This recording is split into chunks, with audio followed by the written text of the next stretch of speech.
Azúcar. Azúcar. All right, Paula, ¿cómo te llamas? You just said it. Well, Paula. you're funny. My name is Paula. Paula. And how do you pronounce your last name? I never... Outon. Outon. Okay. Yeah. Paula Outon. Outon. Okay. ¿Y de dónde eres?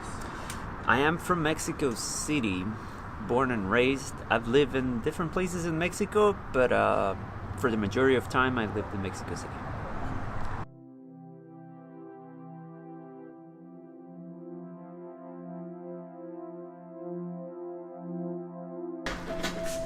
All right, Paula, we're back on. What is your favorite part about living here in LA?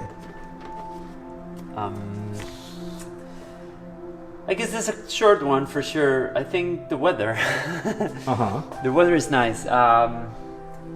Essentially, when I left Mexico, the first thing that I was running away from was the rain.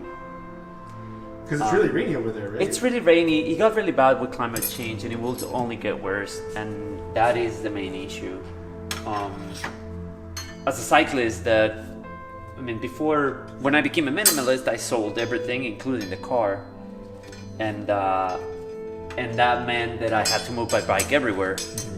But in a city where it started raining in April and it wouldn't stop raining until November, and it's not the rain that you see here in LA. It's really cats and dogs. It's crazy. It just gets flooded all over the place. Cars forget how to use the brakes and how to behave. It's dangerous. It's annoying. You get wet every single day, and you never know at what time it's gonna start. So you always know that you're always with the fear of, am I gonna get wet today? And now that you have really good weather over here, what is your favorite place to ride in LA? My favorite place to ride in LA? That's a tricky one. There's so many good places to ride in LA. One of them is definitely Highway 2, like all of GMR and going up to the Angel's Crest and all of that area. I love it. It's fantastic. The other one that I love, not because of the riding, but because of the views. If you go up the Verdugo Mountains of the off-road side, you really get to see probably what I consider some of the best views of LA. Once you're on the top, it's insane. You can see everything from Silverlake and the reservoir all the way to downtown. If you get lucky and it's a clear day, you can see all the way to Long Beach. And you look the other side and you can see the mountains and you can see Mount Wilson and you can see all of the Angeles Forest. It's really, really nice. I love that climb. And Paula, the big question, all right? Road bike, gravel bike, or mountain bike? Damn, you're hitting me where it hurts. I don't know, it's impossible. It's absolutely impossible. There can't be a winner. There can't be a winner. I guess each of them has their own upsides and downsides, You can do Mount Wilson in 6 hours on a road bike. That's insane, You can be up and down and do 60 miles in 6 hours, or maybe less even, if you put your mind to it. On the mountain or the gravel, you go for the other type of ride. It's fun, it's technical, it has a lot to it, and you're enjoying the scenery. You're more in the moment. Also, not having to deal with cars is an insane advantage of all the gravel and mountain biking. The majority of people that will not jump on a bike will not do it because of cars.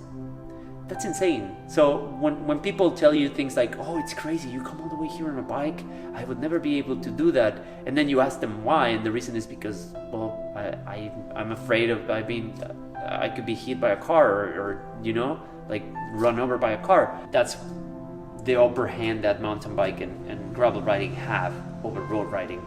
You don't have to deal with cars, therefore you're a little more safe.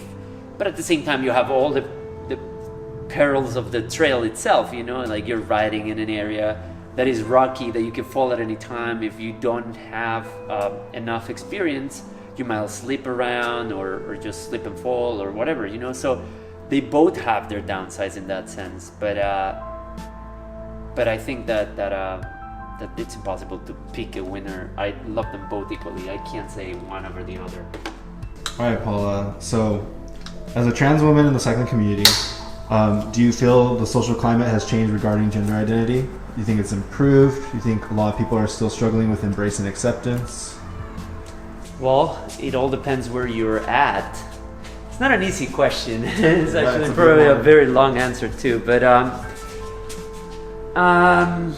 it really depends on where you're at, because some cities and some communities will be better than others.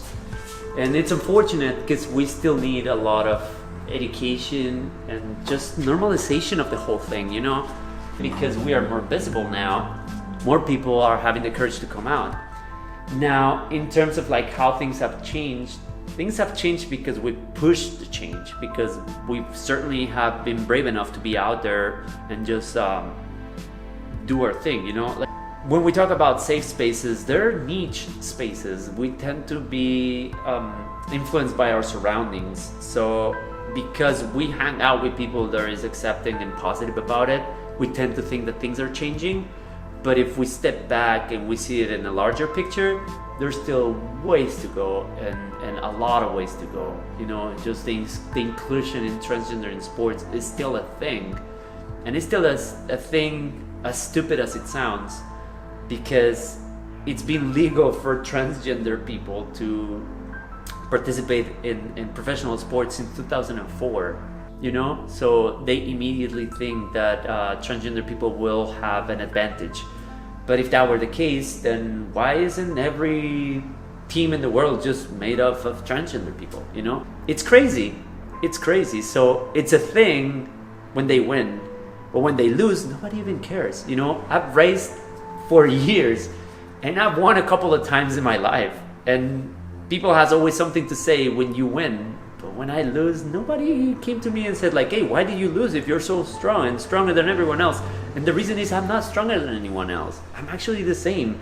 I actually have to work harder to have the same stamina and resistance and possibilities than a cisgender woman, because when you transition, most of what you do is get rid of testosterone, and testosterone is a big driver of muscle growth. So you pretty much are left carrying the same body mass and more water with the same bone density with less muscle. And even in Los Angeles, I have a hard time sometimes fitting in certain spaces, you know? I still think twice whenever I want to join a race, because even when it is quote unquote inclusive for WTF folks, sometimes I don't feel comfortable, you know? Sometimes I don't feel safe. Sometimes I don't feel that, you know, it's weird. It's just weird in general. There's always this sensation that people might say something, and I'm not gonna take it well, and I'm not gonna just sit back and let them discriminate me. So I'd rather not go. In terms of like capabilities and strength and possibilities, we are pretty much the same, and we could all do the same things. So the way we divide the world is arbitrary, and we've done that for centuries and since the dawn of time, you know? Why do we have people in power and people who follow? Why do we have rich people and poor people? So now you're getting into the territory where I challenge everything by being myself, you know? And that's where I'm at, I guess, you know? I am happy challenging everything, but at the same time, it's a very lonely path. It's a very, very lonely path, because you don't fit in anywhere, you know? You are, and it's not about being unique, it's just about being yourself, and the path of being yourself is a very lonely one. But then, what else would you be? Okay, Paula, the big one. The one that's like ends all and bees all. Pizza, tacos, or burgers? Damn. You know what? I'm gonna have to go with tacos. Tacos? Okay. I'm gonna have to go with tacos. Like, yeah. Don't get me wrong, pizza definitely has the second place by a very short margin. But I'm from Mexico City, man. Like we basically invented tacos. You know, street tacos are our thing, and we come up with that shit, and we do it very, very, very well. Yeah, you give it a bite and then a sip. We're just gonna turn your interview into like a food vlog with you as the hostess. Into it. Yeah. We're just gonna take you around and like engage in different chocolate croissants in the city. Oh, yeah.